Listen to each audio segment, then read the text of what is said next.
বন্ধুরা, ওড়িশাতে যে ভদ্রকে বক্স কম্পিটিশনটা হলো, ওখানে পাওয়ার মিউজিক, টাইটানিক মিউজিক, মা মনসা প্রো, আইলা মিউজিক আর ওড়িশার কিছু বড় বড় সেটআপ একসাথে মাঠে নেমেছিল, ঠিক আছে। কিন্তু ভাই এখানে সত্যটা একটা কথা বলবো ভাই, ওড়িশার বেশিরভাগ সেটআপে ভাইব্রেশন আর প্রেসার দুটোই ছিল না, ঠিক আছে। খালি হর্ন বাজাচ্ছে কম্পিটিশনের মাঝে, যখন দুটো সেটআপ কম্পিটিশন করছে মিডিলে এসে খালি হর্ন বাজাচ্ছে, ঠিক আছে। কিন্তু ভাই বডি কাঁপানোর মতো জোর এতটা ছিল না, ঠিক আছে। খালি গানে হর্নের সাউন্ড আসছিল, ঠিক আছে। ভাই কম্পিটিশন মানে শুধু আওয়াজ না, কম্পিটিশন মানে বুক কাঁপানো প্রেসার দরকার, ঠিক আছে। পাওয়ার মিউজিক যখন গর্জন তুললো তখন মাঠে থাকা বাকি সেটআপগুলো ঠিকভাবে দাঁড়াতেই পারলো না ভাই, ঠিক আছে। পাওয়ার মিউজিকের মানে গর্জনটাই আলাদা লেভেলের, ঠিক আছে। ওখানে আরেকটা সেটআপ টাইটানিক মিউজিকও ভালো বাজিয়েছে, এটা মানতে হবে, কিন্তু পাওয়ার মিউজিকের সামনে ভাই ওরাও টিকতে পারেনি, ঠিক আছে। কারণ পাওয়ার মিউজিকের যে চালক, মেন অস্ত্র ভাই একদম আলাদা লেভেলের বাজায়, ঠিক আছে।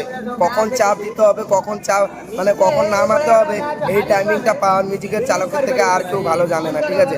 এই কম্পিটিশনে একটা জিনিস পরিষ্কার করে দিল পাওয়ার মিউজিক, হর্ন দিয়ে ক্রাউড যেতে দেয়, কিন্তু ভাই প্রেসার দিয়ে পুরো হিস্ট্রি লেখা হয়, ঠিক আছে। পাওয়ার মিউজিকের যে গর্জন সেটা দিয়ে উড়িষ্যার বুকে হিস্ট্রি লিখে দিয়েছে, ঠিক আছে। ভদ্রকের কিং একটাই ভাই, পাওয়ার মিউজিক, ঠিক আছে। তার মতো এখন পর্যন্ত কেউ বাজায়নি, ঠিক আছে। আলাদা লেভেলেরই বাজাচ্ছে। যেদিন পাওয়ার মিউজিক মাঠে নামে সেদিন বাকিদের লড়াইটা নিজেদের মধ্যেই থাকে, পাওয়ার মিউজিকের সঙ্গে নয়।